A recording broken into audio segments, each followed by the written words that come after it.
কিন্তু রোনাল্ডো তো সুযোগ পেয়েছিল। আর রোনাল্ডো তো সুযোগ পেয়েছে, রোনাল্ডোর কাছে দুটো বল গিয়েছিল, কিন্তু ও যে যখন ওর ইয়ং এজ ছিল, যখন আমরা দেখেছি ও ম্যানচেস্টারে খেলছে, তখন কিন্তু রোনাল্ডো যেসব বল রিচ করতো, যেখানে গিয়ে ও ফিনিশ করে দিত নিখুঁত, সেই জিনিসটা কিন্তু লাস্ট ম্যাচেও আমরা দেখেছি, বাট সে পৌঁছাতে পারেনি। বয়স মানুষকে থামিয়ে দেয়। তো হ্যালান্ডের ক্ষেত্রে কিন্তু সেটাই হয়েছে, অনেক লম্বা, অনেক স্ট্রং ও, এবং সেই ক্ষেত্রে কিন্তু বডিটা পুরোপুরি ইউজ করেছে, এবং যেটার জন্য ওয়েট করছিল একবার 90 মিনিট ধরে, সেই কাজটাই কিন্তু রিয়েলি করে দেখিয়েছে। হালান্ডের মধ্যে এই আবেগটা দেখা যাচ্ছে না কেন? মানে ও সেলিব্রেশনের ধরনটাই আলাদা। যে লেভেলে অন্য প্লেয়াররা সেলিব্রেশন করছে সেইভাবে কিন্তু হ্যালান্ড করেনি। তার কারণ হচ্ছে এখন ও জানে যে এখনো কোয়ার্টার ফাইনাল, সেমিফাইনাল, ফাইনাল, ওর নজর অনেক বড়, ওর থিঙ্কিং অনেক বড়, ও অ্যাচিভমেন্ট ওই লেভেলে করতে চায় বলে কিন্তু সেই জিনিসটা কিন্তু দেখা যাচ্ছে না, এটা আমার মনে হয়। নমস্কার, এই সময় লাইভে আপনাদের সবাইকে স্বাগত। এবং সকাল সকাল আপনারা জানেন সকারের সময় নিয়ে আমরা আসি, এবং সকারের সময় ঠিক কতটা গুরুত্বপূর্ণ আপনাদের জন্য সেটা আপনাদের কমেন্ট বক্স থেকেই কিন্তু আমরা পরিষ্কার বুঝতে পারছি। আপনারা কন্টিনিউয়াসলি কমেন্ট করছেন এবং লাইক করছেন এই প্রোগ্রামটাকে। এই প্রোগ্রাম আমরা অবশ্যই চালিয়ে নিয়ে যাব, বিশ্বকাপ পর্যন্ত তো নজর থাকবে, কারণ বিশ্বকাপ থেকে আমরা কেউ নজর সরাতে পারছি না। আজকে সকালে এই যে খেলার মাঠে আমরা আজকে এসে উপস্থিত হয়েছি, গতকাল আপনারা জানেন ওয়েদার খুবই খারাপ ছিল, কিন্তু তার মধ্যে আজকে কিন্তু হাবিবুরদা খেলছেন এবং পায়ে পায়ে বল নিয়ে খেলা শুরু হয়েছে, সেই ছবিটা আমরা দেখতে পাচ্ছি। আজ হাবিবুরদা অন্যান্য দিনের মধ্যে আমাদের সঙ্গে রয়েছেন, সঞ্জীব দা রয়েছেন আমাদের সঙ্গে। আমি প্রথম প্রশ্ন করে একটু আপনাদের মতোই দর্শকের ভূমিকায় অবতীর্ণ হব, কারণ আজকে যে বিষয়গুলো নিয়ে আলোচনা হবে সেটা কিন্তু যথেষ্ট গুরুত্বপূর্ণ। হাবিবুরদা, আমরা গতকাল দেখেছি যে একেবারে রোনাল্ডো বললেন বিশ্বকাপ থেকে তার বিদায়, এবং তার চোখে জল আমরা দেখতে পেলাম। যেই মাত্র শেষ বাঁশিটা বাজানো হলো, তারপরেই তার চোখে জল, খানিকক্ষণ তিনি একেবারে স্তম্ভিতের মতন দাঁড়িয়ে থাকলেন, তারপর ধীরে ধীরে গ্যালারির দিকে চারিদিকে দেখতে থাকলেন, মানে একটা নিঃসঙ্গতা তাহলে আমরা রোনাল্ডোর চোখে দেখলাম। এই গোটা ঘটনাটাকে তুমি কিভাবে বিশ্লেষণ করছো? দেখো, কালকে ক্রিস্টিয়ানো রোনাল্ডোর ওয়ার্ল্ড কাপ থেকে বিদায় নিল, ওয়ার্ল্ড কাপ আর খেলবেই না। কিন্তু তার আগে লাস্ট নাইটে যদি দেখো, তাহলে নেইমারকে দেখতে হবে। নেইমার কিন্তু কাঁদতে কাঁদতে মাঠ ছেড়েছে। আমরা যেরকম দেখছি 2026 বিশ্বকাপে নেইমার, ক্রিস্টিয়ানো রোনাল্ডো, মাদ্রিদ, এরা কিন্তু ম্যানুয়েল নায়ার, এরা কিন্তু 2026 ওয়ার্ল্ড কাপ খেলার পর এদেরকে কিন্তু আর দেখা যাবে না কোনো ওয়ার্ল্ড কাপে। সুতরাং সেক্ষেত্রে কিছু নাম করা প্লেয়ার, যারা ওয়ার্ল্ড ফেমাস প্লেয়ার, তারা কিন্তু রিটায়ার করে দিল। তাদের খেলা আমরা দেখতে পারবো না, এবং যাদের খেলা দেখে বহু ইয়ং জেনারেশন তাদের দেখে কিন্তু বড় হয়েছে, এবং তারাও কিন্তু সেলিব্রিটি হওয়ার পথেই আছে। এবং কিছু আমরা উঠতি প্লেয়ারও যেরকম দেখছি, এনরিকো আছে, ইএমআল আছে, এরাও কিন্তু ফার্স্ট ওয়ার্ল্ড কাপ দিয়ে কিন্তু এরা নতুন তারকা। সুতরাং কারো রিটায়ার হচ্ছে, কারো পুনর্জন্ম হচ্ছে, মানে তারা আসছে, তারা কিন্তু একদিন এক্সট্রা প্লেয়ার হবে। সুতরাং আমরা দেখছি যে 2026 ওয়ার্ল্ড কাপে কিছু ইতিহাস আমরা কিন্তু দেখতেই পাচ্ছি। একদম। হাবিবুরদা, আমি আর একটা প্রশ্ন তোমাকে করে সঞ্জীবদার কাছে ওভার করে দেবো। সেটা হলো, আমরা আগের দিনই দেখলাম যে হালান্ড তার খেলা, তার চমক, সেগুলো নতুন ভাবে উঠে আসছে। এবং কাল যখন আমি এবং সঞ্জীবদা যখন আলোচনা করছিলাম সঞ্জীবদা, তখন আমরা বলছিলাম যে এই যে নতুন যারা খেলছেন বা তাদের যে স্ট্র্যাটেজি, তাদের যে ট্রিক, সেগুলো কিন্তু তোমরাও নিজেদের খেলার মাঠে অ্যাপ্লাই করো। সেটা কতখানি অ্যাপ্লিকেবল হয়? আমি এর আগেই বলেছিলাম যে নরওয়ে কিন্তু যখন ফ্রান্সের এগেইনস্টে গ্রুপের লাস্ট খেলা খেলেছিল, তখন 4-1 রেজাল্ট হয়েছিল। আমি সঞ্জীবকে বলেছিলাম যে এই টিমটা কিন্তু অনেক ভালো রেজাল্ট করবে। তারা কিন্তু রিজার্ভ বেঞ্চটাকে খেলিয়েছিল, সোল বেকেন খেলিয়েছিল, এবং সেম কিন্তু স্ক্যালোনি কিন্তু সেম করেছিল, লাস্ট খেলাটা কিন্তু রিজার্ভ টিমটাকে খেলিয়েছিল। কিন্তু আজকে ডেটে তুমি যদি দেখো, তো দুটো টিমই কিন্তু ভালো খেলছে, এবং আর্জেন্টিনা যত ডে বাই ডে যাচ্ছে, ম্যাচ বাই ম্যাচ যাচ্ছে, আর্জেন্টিনা কিন্তু দারুণ খেলছে। এবং আর্জেন্টিনা কিছুটা হলো, গ্রুপটা হলো একটু হলো যেন ইজি লাগে, আমার কাছে ইজি লাগছে। সেক্ষেত্রে কিন্তু ব্রাজিলের কাছে কিন্তু অনেকটা টাফ হয়ে যাচ্ছে। সুতরাং আমার মনে হয় যে নরওয়ে টিম যেটা হ্যালান্ড গোল করেছে, তার দেখতে দেখতে কিন্তু 7খানা গোল হয়ে গেছে। মেসি 7টা গোল, এমবাপের 7টা গোল, হ্যালান্ডেরও 7টা গোল হয়ে গেছে। বাট হ্যালান্ড যে গোলটা করছে, যে গোল দুটো করেছে ব্রাজিলের এগেইনস্টে, সেটা কিন্তু ধরা ছোঁয়ার বাইরে। ফার্স্ট গোলটা কিন্তু সে বলের কাছে গিয়ে অ্যাডজাস্ট করে কিন্তু গোল মেরেছে। ব্রাজিলিয়ান ডিফেন্ডার সে কিন্তু ওয়েট করছিল ক্লিয়ার করার জন্য, কিন্তু হ্যালান্ড কিন্তু পিছন দিক থেকে এসে একবারে উড়ে হেড মেরে গোল করে দিল। এবং সেকেন্ড গোলটা যদি দেখো, বক্সের বাইরে থেকে বা পায়ে একবার সেকেন্ড পোস্টে কিন্তু গোল করে দিল। সেখানে আলিসন বেকারের কিন্তু কিছু করার ছিল না। তো কিছু যদি তুমি দেখো, খেলা যেন কেপ ভার্দে ভার্সেস আর্জেন্টিনা খেলা হয়েছিল, যখন লোপেজ গোল করেছিল লেফট ব্যাকটা, তখন সেকেন্ড গোল যখন করে, একবার ছিল তোমার আমাদের আর্জেন্টিনা গোলকিপার মার্টিনেজ ছিল, এমন পয়েন্টে ঢুকেছে, সেখান থেকে কিন্তু কিছু করার ছিল না। সুতরাং কিছু কিছু আমরা কিন্তু দারুণ দারুণ গোলও দেখতে পাচ্ছি এই ওয়ার্ল্ড কাপে। একদম, অনেকগুলো খুব মানে চমকপ্রদ গোল আমরা দেখতে পাচ্ছি এবং এই মানে সিলসিলা বোধহয় জারি থাকবে। তার মধ্যে আমি সঞ্জীব দাকে ওভার করবো। অনেকগুলো প্রশ্ন সঞ্জীব দার মনে রয়েছে এবং আপনারা কিন্তু অলরেডি আপনাদের মনে কি কি প্রশ্ন রয়েছে কমেন্ট করা শুরু করুন। ওভার টু সঞ্জীব দা। ধন্যবাদ ধন্যবাদ। বিষয়টা কিছুই না, বিষয়টা প্রথম আমার জানার আছে হাইবুদা, বেলজিয়াম ম্যাচটা, বেলজিয়াম গ্রুপ লিগে যেরকম খেলেছিল আমরা দেখেছিলাম, তারপর থেকে খোলস ছেড়ে যেভাবে বেরিয়ে এলো ইউএস এর বিরুদ্ধে 4-1, এই ম্যাচটা তুমি কিভাবে ব্যাখ্যা করবে আর বেলজিয়াম টিমটাকে নিয়ে তুমি কিভাবে কি বলতে চাইবে? দেখো, বেলজিয়াম টিম সবসময় ব্যালেন্স টিম এবং যে তিনটে দেশ অর্গানাইজ করেছিল, কানাডা, বেলজিয়াম এবং মেক্সিকো, একদম তারা তিনটে দেশ কিন্তু আর ওয়ার্ল্ড কাপে নেই, 2026 ওয়ার্ল্ড কাপ থেকে বিদায় নিয়েছে। বিশেষ করে যে খেলাটা হলো মেক্সিকোতে খেলা হলো, মেক্সিকো ভার্সেস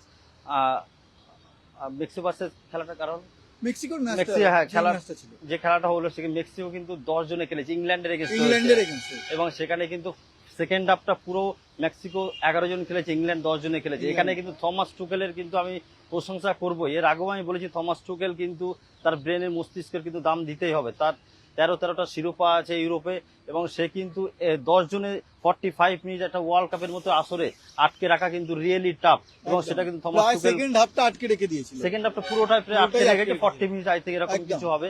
বাট এটা যে আটকে রেখেছে ওয়ার্ল্ড কাপের মতো আসরে, সেটা কিন্তু প্রশংসা করতেই হবে। আমি বলেছি যে নরওয়ে যেরকম স্ট্রং সাইড, ইংল্যান্ড কিন্তু ভালো স্ট্রং সাইড এবং থমাস টুকেল আছে বলে নরওয়ে, ইংল্যান্ড ভার্সেস নরওয়ে যে ম্যাচ হতে চলেছে কোয়ার্টার ফাইনাল, সেটা কিন্তু হাড্ডাহাড্ডি লড়াই হবে, হেড টু হেড ফাইট হবে, একেবারে ফাটাফাটি একটা ফুটবল হতে চলেছে। লুকাকুদের নিয়ে কি বলবে? লুকাকু মানে একদম শেষের দিকে নামলো, লুকাকু গোল করলো, লুকাকু একটা নাম বিশ্ব ফুটবলে, বেলজিয়ামকে কিন্তু 4-1 করার পেছনে একটা বড় ভূমিকা নিল, আর লুকাকু নামলো এর পরে আবার খেলা। এই লুকাকুর পারফরমেন্সটা বেলজিয়াম টিমকে কতটা? দেখো, লুকাকু আমরা চেয়েছিলাম যেরকম হ্যারিকেন 6টা গোল করেছে এবং হ্যালান্ডের 7টা গোল হয়ে গেছে, লুকাকুর কিন্তু ওর প্রতি প্রত্যাশা অনেক বেশি ছিল, এবং যারা ফুটবল খেলাটা দেখে, যারা ফুটবল প্রেমী মানুষ, তারা জানে যে ও 7টার কাছাকাছি পৌঁছে যাবে। But up to the mark কিন্তু লুকাকুকে কিন্তু সেইভাবে দেখা যায়নি। বাট সে ফার্স্ট 11 থেকে শুরু করতে পারছে না, কোচটাকে খেলাচ্ছে না। শুধু আমাদের প্রত্যাশা অনেক বেশি ওর উপরে, যে ও যে লেভেলে ক্লাব লেভেলে ফুটবল খেলে, যেভাবে ডোমিনেট করে, সেই ডোমিনেট কিন্তু ওয়ার্ল্ড কাপে করতে পারছে না, বা কোথাও একটু যেন কমই লাগছে। বাট লুকাকুর যদি রিয়েল ন্যাচারাল পারফরমেন্সে যদি আসে, তাহলে কিন্তু ও অনেক ডেঞ্জারাস প্লেয়ার। না, তাহলে কি তুমি বলতে চাইছো যে লুকাকু মানে নিজের যে পারফরমেন্স সেটাকে এখনো পর্যন্ত হাইড করে রেখেছেন, যে ঠিক জায়গা মতন ব্যবহার করবেন না? এইটা এই আসলে অলরেডি 4-5টা করে ম্যাচ হয়ে গেছে, এখানে হাইড করার কিছু নেই। এখানে সে মেলে ধরতে পারছে, এনি হাও কোনো কারণ হয়তো তার লাক ফ্যাক্টর হতে পারে, দিন ভালো যাচ্ছে না, এরকম একটা ব্যাপার হতে পারে। বাট যে কটা যে কটা প্লেয়ার খেলছে, পার্টিসিপেট করেছে, তারা কিন্তু সবসময় অল আউট এবং লাইফের সর্বোচ্চ ট্রাই করে এবং ফিটনেস লেভেল রেখে তারা কিন্তু চেষ্টা করে মেলে ধরার জন্য। বাট কোনো অংশের লাক ফ্যাক্টর একটু কাজে লাগে। হাইবুদা, আমরা যখন আসছিলাম, আমি আর রনিপা মানে গল্প করছিলাম, রনিপার একটাই প্রশ্ন, রোনাল্ডো মানে ছিটকে যাচ্ছে, সেটা দেখতে সত্যি খারাপ লাগে, কেননা রোনাল্ডোকে নিয়ে বিশ্ব ফুটবল মেতে রয়েছে। কিন্তু স্পেনের খেলা নিয়ে রনিপা জিজ্ঞাসা করছিল যে কি মানে স্পেন কোনখানে এগিয়ে গেল রোনাল্ডো, কেন অনেকবার দেখছিলাম যে রোনাল্ডো এগোচ্ছে, গোলের কাছে যাচ্ছে, ফিনিশ দিতে পারছে না, কোনখানে পিছলো? আর এই ম্যাচটা নিয়ে তুমি কিভাবে ব্যাখ্যা করবে? আমি রনিপা যেহেতু প্রশ্নটা করছিল কোথায় আমরা মানে স্পেন কোথায় এগিয়ে গেল। দেখো, স্পেন আর পর্তুগাল একবার কাছাকাছি, দুটো নেইবার কান্ট্রি, কাছাকাছি দেশ দুটো, এদের ভিতরে ইগো কিন্তু অনেকটা বেশি আছে। যেরকম ব্রাজিল আর্জেন্টিনার ভিতরে ইগো আছে, কিন্তু স্পেন আর পর্তুগালের ভিতরে কিন্তু দারুণ একটা ইগো, একদম ক্লোজ কান্ট্রি এরা। তো এদের ভিতরে যেটা ছোট ফুটবল খেলে, একদম ছোট পাসে খেলে, সেটা স্পেন। ওয়ার্ল্ড ফুটবলে বলে যে স্পেন কিন্তু সবচেয়ে শর্ট পাস এবং কুইকার ওরা অনেক বেশি। সুতরাং সেক্ষেত্রে কিন্তু পর্তুগালের টিম অনেক ভালো প্লেয়ার ছিল, মেন্ডিস ছিল, লেফট ব্যাকটা ক্রিস্টিয়ানো রোনাল্ডো আছে, অনেক ভালো প্লেয়ার আছে। সেক্ষেত্রে কিন্তু ওরা ওই ছোট পাসের কাছে কিন্তু হার মেনে গেল। তুমি যদি দেখো, অনজুরে স্কোর হয়েছে 90 মিনিটে, বাট তুমি দেখবে একেবারে 3টে টাচ হয়েছে, ছোট্ট একটা টাচ দিল বক্সের ভিতরে, এত ওপেন করে কিন্তু গোল খেতেই হলো। কিন্তু রোনাল্ডো তো সুযোগ পেয়েছিল, আর রোনাল্ডো তো সুযোগ পেয়েছে, রোনাল্ডোর কাছে 2টো বল গিয়েছিল, কিন্তু ও যখন ওর ইয়ং এজ ছিল, যখন আমরা দেখেছি ও ম্যানচেস্টারে খেলছে, তখন কিন্তু রোনাল্ডো যেসব বল রিচ করতো, যেখানে গিয়ে ও ফিনিশ করে দিত নিখুঁত, সেই জিনিসটা কিন্তু লাস্ট ম্যাচও আমরা দেখেছি, বাট সে পৌঁছাতে পারেনি। ওই জন্য তুমি দেখেছো কয়েকবার আফসোসও করছিল যে আমি কেন যেতে পারি, এটা তো আমারই গোল ছিল। বাট সেই জিনিসটা কোথাও একটু এস ফ্যাক্টর তো হয়ে যায়, বয়স মানুষকে থামিয়ে দেয়। সুতরাং সেটা হতে পারে, আমি জানি না, ওয়ার্ল্ড ফেমাস প্লেয়ার, আমি বলা আমার সাজে না, তাও আমার মনে হয় কোথাও একটু কমই লাগছে এই জায়গাটায়। তুমি যে বিষয়টা নিয়ে বলছো যে হয়তো বয়স, হয়তো এক্স ফ্যাক্টর, হয়তো লাক, এতগুলো বিষয় সামনে আসছে, কিন্তু তার মধ্যে মানে কালকে আমিও সঞ্জিত দাকে বলছিলাম হাল্যান্ড তো দিল জিত লিয়া। তো তার ক্ষেত্রে যখন আমরা দেখলাম যে ফার্স্ট গোলটা হয়ে গেল, হেড গোলটা হলো, তারপরেই তার মধ্যে একটা মানে অপূর্ব নীরবতা কাজ করলো। মানে এটা তো খুব সাধারণ ব্যাপার, আমি রাস্তায় যেতে যেতে এরকম গোল করি, এরকম কেন মানুষ? দেখো হালান্ড যেটা করেছে আমি পুরো ম্যাচটা দেখেছি, ও হচ্ছে জাস্ট সাইলেন্স এভরিথিং। একটা কথা আছে, ও একেবারে চুপচাপ ছিল, একবার শিকারী প্লেয়ার। আমি দেখেছি ও অনেকগুলো ক্রস করার জায়গায় যাচ্ছে, বাট ও কোনো রিয়াক্ট করছে না, কিছু করছে না। বাট ও পাখির চোখ ছিল যে কখন একটা বল আসবে আর আমার এই বড় ফিগার আমি কাজে লাগাবো, কিন্তু সেটাই ও করেছে। যেটা আমরা দেখতাম অনেক সময় আমাদের চিমা ও কেরি বলটাকে কাজে লাগাতো, তো হ্যালান্ডের ক্ষেত্রে কিন্তু সেটাই হয়েছে। অনেক লম্বা, অনেক স্ট্রং ও, এবং সেক্ষেত্রে কিন্তু বডিটা পুরোপুরি ইউজ করেছে, এবং যেটার জন্য ওয়েট করছিল একবার 90 মিনিট ধরে, সেই কাজটাই কিন্তু রিয়েলি করে দেখিয়েছে। আর একটা প্রশ্ন, হাইবুদ্দা, তোমরা ফুটবলার, ফুটবলে গোল করার পরে একটা সেলিব্রেশন থাকে, মারাত্মক সেলিব্রেশন, মানে আবেগ বেরিয়ে আসে, গোল করলাম।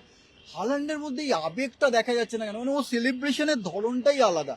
একজন ফুটবলার হিসেবে আমি এটা জানতে চাইবো, এটা কেন হয়, কি কারণে? দেখো ওয়ার্ল্ড ফুটবল বলো, ক্রিকেট বলে, স্পোর্টসে বলে যে ক্যাপ্টেন কুল ধোনিকে কেন বলা হতো, বলছে আমি ওয়ার্ল্ড কাপ চ্যাম্পিয়ন হয়েছি, বাট আমি ওরকম উল্লাস করিনি যে আমি সবকিছু পেয়ে গেছি, বাট সবকিছু পেয়েছি, ওয়ার্ল্ড কাপ পেয়েছে মানে সবকিছু পাওয়া।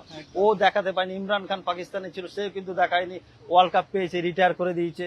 সুতরাং এই আমি কালকে তো হ্যালান্ড গোল করেছে, বাট ও যে লেভেলে অন্য প্লেয়াররা সেলিব্রেশন করছে সেইভাবে কিন্তু হ্যালান্ড করেনি। তার কারণ হচ্ছে এখন ও জানে যে এখনো কোয়ার্টার ফাইনাল, সেমিফাইনাল, ফাইনাল, ওর নজর অনেক বড়, ওর থিঙ্কিং অনেক বড়, ও অ্যাচিভমেন্ট ওই লেভেলে করতে চায় বলে কিন্তু সেই জিনিসটা কিন্তু দেখা যাচ্ছে না, এটা আমার মনে হয়। আচ্ছা, মানে ও সেলিব্রেশনটা ফাইনালে করবে। তুলে রেখেছে। তুলে রাখ। আচ্ছা। আলোচনা তো ম্যাচ নিয়ে তো হলো, এবার আমার মনে হয় রনিপা আলোচনাটা এবার আর্জেন্টিনার দিকে, মেসির দিকে ঘোরানো দরকার। কারণ আজকে কিন্তু মেসি নামছে, প্রত্যেকে নীল সাদা হয়ে যাচ্ছে, তুমিও নীল পরে এসছো, তাই তো? একেবারে। দেখো মেসি মিশরের খেলা আছে, বাট আমার মনে হয় না যে আর্জেন্টিনার ক্ষেত্রে রাউন্ড অফ 32 যে ফাইটটা হয়েছিল, সো এই খেলাটা কিন্তু আমার মনে হয় না ওই শেষ লেভেলে। ষোলোর যে কেপ লড়াইটা। ভার্দে যেভাবে আর্জেন্টিনাকে লাস্ট 90 মিনিটস অব্দি ওয়েট করতে হয়েছে, একদম ফার্স্ট ক্লাস ফাইট করেছে কেপ ভার্দে, হ্যাঁ। সেই জিনিসটা মনে হয় না মিশর টিম আমার করতে পারবে। কেন, যদি তুমি দেখো পরিসংখ্যা, তাহলে আর্জেন্টিনা টিম কিন্তু অনেক স্ট্রং। মেসি যে ফর্মে আছে হ্যাঁ। সেটাই কিন্তু হয়েছে। আমি এর আগে বলেছিলাম যে যদি ভিনিসিয়াস যদি অফ হয়ে যায় হ্যাঁ। তাহলে কিন্তু ব্রাজিলের কিন্তু অনেক সমস্যায় পড়তে হবে, আর এক্স্যাক্টলি তাই হয়েছে। ভিনিসিয়াস গোল করতে পারেনি, ব্রাজিল আটকে গেল, 2026 থেকে কিন্তু বিদায় নিতেই হলো। তো আর্জেন্টিনার ক্ষেত্রে তো সেটা সম্ভব না, কেননা বেঞ্চকে তো দেখে নিয়েছে স্কলোনি। না, আর্জেন্টিনার ক্ষেত্রে কিন্তু মার্টিনেজ, যেহেতু দেখবে মার্টিনেজের লাস্টে একটা গোল পেয়ে গেল করেছে, এবং সেখানে কিন্তু মেসিকে আটকানো খুব টাফ আছে, কারণ মেসি একদম বন্ড প্লেয়ার, এবং সেক্ষেত্রে কম্প্যাক্ট একটা টিম আর্জেন্টিনা ব্রাজিলের এই টিমগুলোর নিয়মই হচ্ছে যত এরা এগাবে কোয়ার্টার ফাইনাল, সেমিফাইনাল, তত কিন্তু আরো স্ট্রং, এবং ওরা জানে যে কিভাবে এই ম্যাচটাকে বার করতে হয়। সেটা কিন্তু আর্জেন্টিনা টিম আজকে করেই দেখাবে। গোল্ডেন বুট, হ্যাঁ বল। হ্যাঁ, আর্জেন্টিনার বিষয়ে মানে একটা কথা খুব প্রচলিত হচ্ছে যে রোনাল্ডো একাই টিম, কিন্তু আর্জেন্টিনার ক্ষেত্রে শুধু মেসি নয়, গোটা টিমটাই হচ্ছে টিম। তোমার কি মনে হচ্ছে যে এইটা খুব একটা এক্স ফ্যাক্টরের দিক থেকে এগিয়ে থাকে? না, 100বার মানে ইউনাইটেড জিনিসটা থাকতেই হবে। এইরকম একটা লেভেলে যদি ইউনাইটেড না থাকে, পুরো রিজার্ভ বেঞ্চ থেকে শুরু করে অফিসিয়াল স্টাফ থেকে শুরু করে প্লেয়ার যদি ইউনাইটেড থাকে, এবং সবার টার্গেট যদি এক থাকে, মিশন যদি এক থাকে, তাহলে কিন্তু সেই টিমটাই চ্যাম্পিয়ন হবে। কেন এখানে এটা সিঙ্গেল গেম নয়, এটা হচ্ছে টিম গেম। এখানে ইউনাইটেড একদম কম্পালসারি। সো ইউনাইটেড যে টিমটা থাকবে, কম্প্যাক্ট যে টিমটা খেলবে, সেই টিমটার কিন্তু বেরিয়ে যাবে। মানে অনেকগুলো তো প্রশ্ন থাকছে, মেসি থাকছে। আমি আর একবার জানতে চাইবো, আর একবার, মানে তুমি মোটামুটি দেখে নিয়েছো, মানে শেষ 16 ম্যাচগুলো, ম্যাচ বাকি আছে আর্জেন্টিনা, এখনো সেই প্রশ্নটাই, ফাইনালে কোন দুটো দল উঠতে পারে বলে তোমার এখনো মনে হয়? তুমি অবশ্যই আগে বলেছিলে এটা, তাও আরেকবার জিজ্ঞাসা। দেখো এইরকম একটা লেভেলে কিন্তু বলা রিয়েলি টাফ, বাট কিছুটা হলেও আইডিয়া করা যায়। মানে আমরা প্রত্যেকটা ম্যাচ দেখছি, এবং এটা নিয়ে আমরা অ্যানালাইসিস করছি, এবং প্রত্যেকটা প্লেয়ারের আমরা চেনার চেষ্টা করছি। সুতরাং সেই হিসাবে যদি করা হয়, তো ফ্রান্স অনেক স্ট্রং সাইড। ফ্রান্সের ম্যাক্সিমাম প্লেয়াররা ডেম্বেল গোল করছে, দুয়ে আছে, তোমার এমবাপে আছে, সেখানে কিন্তু প্রত্যেকটা গোলের ভিতরে আছে, এরা গোল করছে। আমি বলেছিলাম সিঙ্গেল প্লেয়ার যদি কোনো টিমে গোল করে, তাহলে সেই টিমের ক্ষেত্রে কিন্তু ডিফিকাল্ট হচ্ছে, মার্ক হয়ে যায়। হুম। অপোনেন্ট কোচ কিন্তু তাকে কিন্তু ম্যান মার্কিং করে দিল, এনি হাউ দুটো ম্যান করে দিল, আটকে যাবে। কিন্তু সেক্ষেত্রে কিন্তু ফ্রান্স কিন্তু এগিয়ে আছে এবং আর্জেন্টিনা, আমরা দেখতে পাচ্ছি যে আর্জেন্টিনা ফ্রান্স কিন্তু লাস্ট 2022-এর ওয়ার্ল্ড কাপে ফাইনালে দেখেছিলাম, আবার সেকেন্ড টাইম কিন্তু আবার আমরা মনে হচ্ছে যে ফ্রান্স ভার্সেস আর্জেন্টিনা ফাইনাল আমরা আবার দেখবো। একদম রনিপা, একদম। তাহলে ফ্রান্স ভার্সেস যদি আর্জেন্টিনা হয় সঞ্জীব দা, তাহলে তো মানে উন্মাদনা তুঙ্গে, এবং সেক্ষেত্রে দেখতে গেলে মেসি ভক্তরা তারা কিন্তু একেবারে সেলিব্রেশনের মুডে রয়েছেন। এবং আজকে রাতে কি হয় সেদিকে আমাদের তো নজর থাকবে।